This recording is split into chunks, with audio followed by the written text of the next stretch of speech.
Hi! இன்னைக்கு பாப்பா தான் சமையல் பண்ண போகிறாங்க. எப்பயுமே பாப்பா இந்தியன் ரெசிபி தமிழ் சேனல் பாப்பா. அதில் பார்த்து தான் இன்றைக்கி காய்கறி போடாத ஒரு குழம்பு ட்ரை பண்ணுறேன்னு சொல்லிட்டு ஃபஸ்ட் டைம் குழம்பு பண்ண போகிறா. அதை நீங்கள் பாருங்கள். எப்படி பண்ணுறாங்கன்னு பார்த்து சொல்லுங்கள். தேங்க்யூ. தேவையான பொருட்கள்: கறிவேப்பிலை தேவையான அளவு, உளுந்தம் பருப்பு ஒரு டீஸ்பூன், 3 முந்திரி, கடலைப்பருப்பு 2 டீஸ்பூன், சீரகம் 1 டீஸ்பூன், எள்ளு 1 டீஸ்பூன், பட்டை பெருசாக இருந்தால் நீங்கள் 1 யூஸ் பண்ணிக்கோங்க. இந்த சின்னதுன்றனால நான் 4 போட்டிருக்கேன். அப்புறம் கடுகு மிளகு 1/2 டீஸ்பூன், 2 ஏலக்காய், லவங்கம் 1. நான் இன்னைக்கு எங்கள் வீட்டில் 1 இருக்குன்றதுனால 1 போட்டிருக்கேன். நீங்கள் 2 போட்டுக்கோங்க, 2 தான் போடணும். தேவையான அளவு தேங்காய். சரி வாங்க, இப்போ நம்ம போய் இதை வறுக்கலாம். வாங்க ஃபஸ்ட்டு உளுந்தம் பருப்பு சேர்த்துக்கலாம்.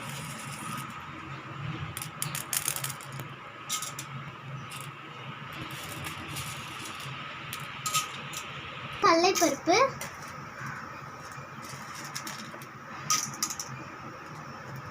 பொறுமையாகவே சேருங்க.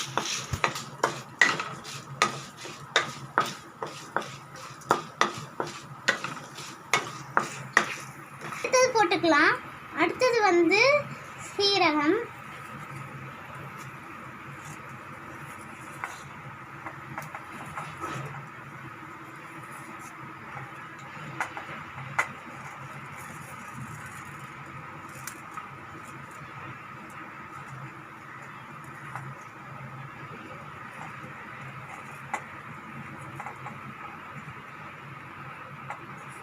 அதுக்கப்புறம் மிளகும் ஏலக்காயும் சேர்த்துக்கலாம்.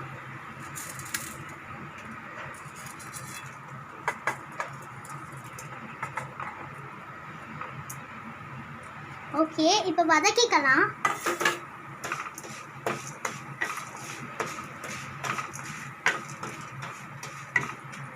அடுத்தது பட்டை, 3 முந்திரி, கருவேப்பிலை,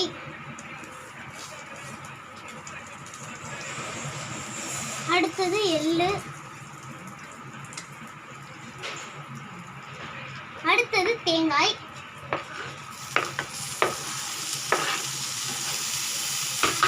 அவ்வளோதான். நம்ம இதை நல்லா கலந்து விட்டுக்கலாம், வதக்கிடலாம்.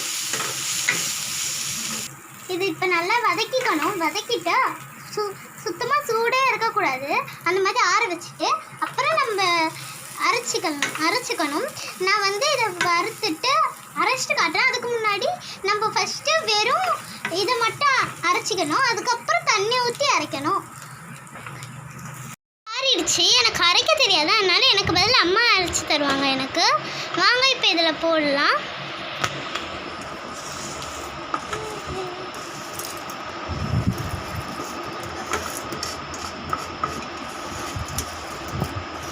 மிக்ஸி ஜாரில் மாற்றணும்.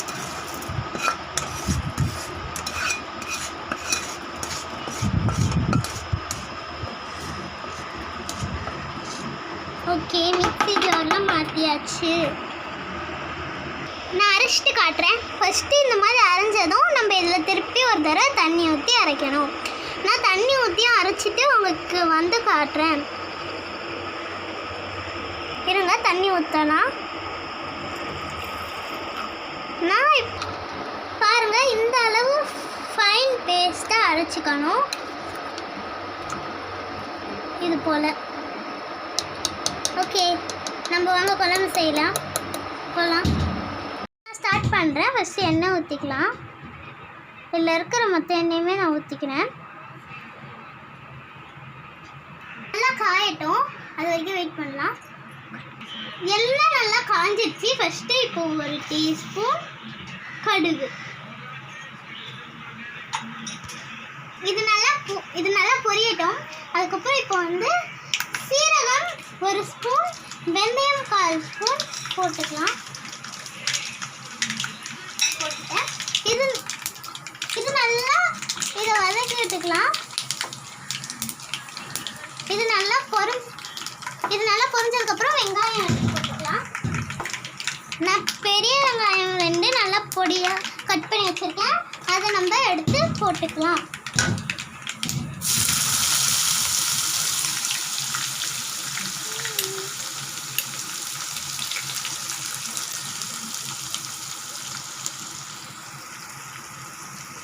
வாங்க இப்போ நல்லா கலந்துக்கலாம்.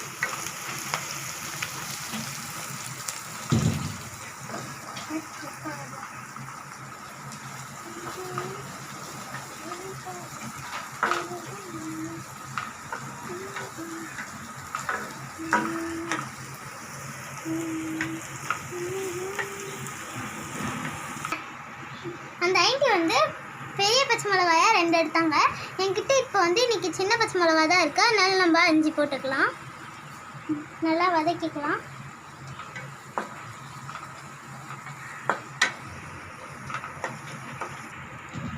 இதுக்கு வந்து அந்த ஆண்டி வந்து 1 ஸ்பூன் உப்பு போட்டிருந்தாங்க வெங்காயம் வதங்கிறதுக்காக. அது போல் நானும் 1 ஸ்பூன் உப்பு போடுறேன். ஃபஸ்ட்டு நம்ம 1 ஸ்பூன் போட்டுக்கலாம். நல்லா வதக்கிக்கலாம்.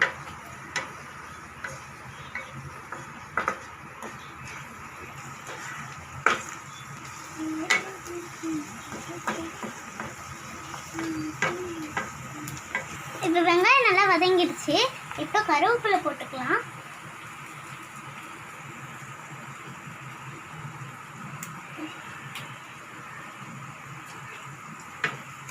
இப்போ கருவேப்பிலையை வதக்கிட்டு அவங்க வந்து சாதா மிளகாத்தூள் போட்டிருப்பாங்க. அவங்க வெறும் மிளகாத்தூள் போட்டிருப்பாங்க. எங்கள் வீட்டில் வந்து யாருக்கும் வெறும் மிளகாத்தூள் வயிற்றுக்கு ஒத்துக்காது. அதனால் நாங்கள் வந்து குழம்புக்கு போடுற மிளகாத்தூள் 1/2 டீஸ்பூன் போட்டுக்கிறேன். டீஸ்பூன் போட்டுக்கலாம்.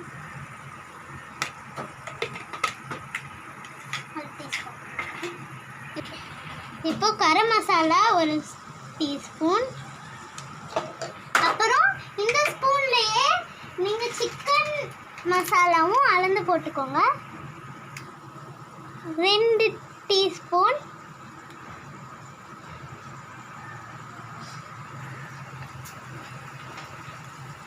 ஓகே, இன்னொரு 1 டீஸ்பூன் போட்டுக்கலாம்.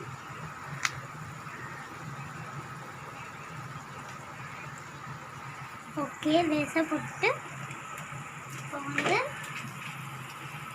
இதை கொஞ்ச நேரம் அப்படியே எடுத்துட்டு அப்புறம் வதக்கிக்கலாம். இதை இப்போ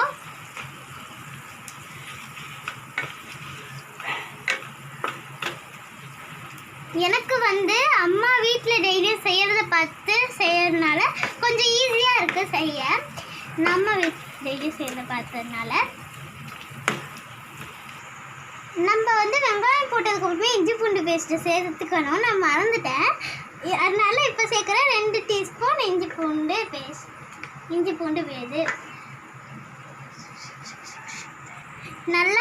நல்லா வதக்கிப்போம்.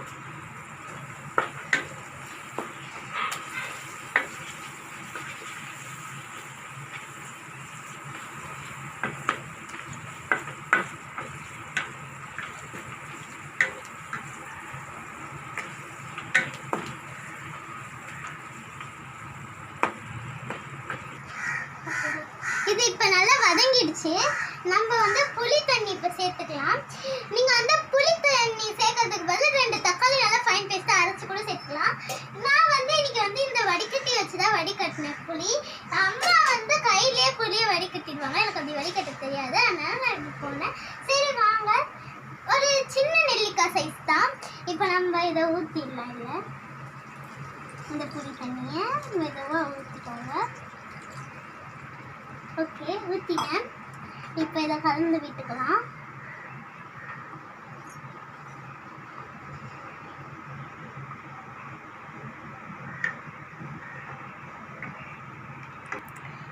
இது நல்லா கலந்து ஒரு கொதிச்சதுக்கப்புறம் நம்ம அரைச்சி வச்சு அந்த விழுதை சேர்த்துக்கலாம். வாங்க இப்போ கொதிக்க விட்டுடலாம். மூடி கொதிக்க விடுங்க.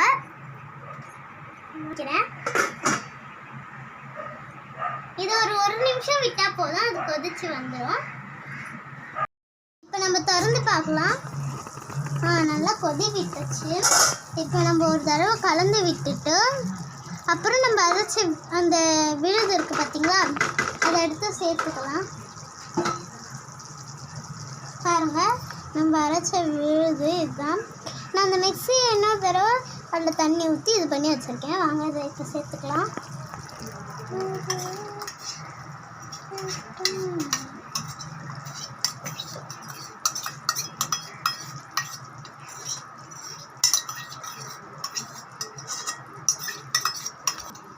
இது போதுமா? அப்படியே ஊற்றவா? ஓகே, கொஞ்சோண்டு தண்ணி ஊற்றிக்கலாம். போதும். இப்போ நல்லா கலந்துக்கலாம்.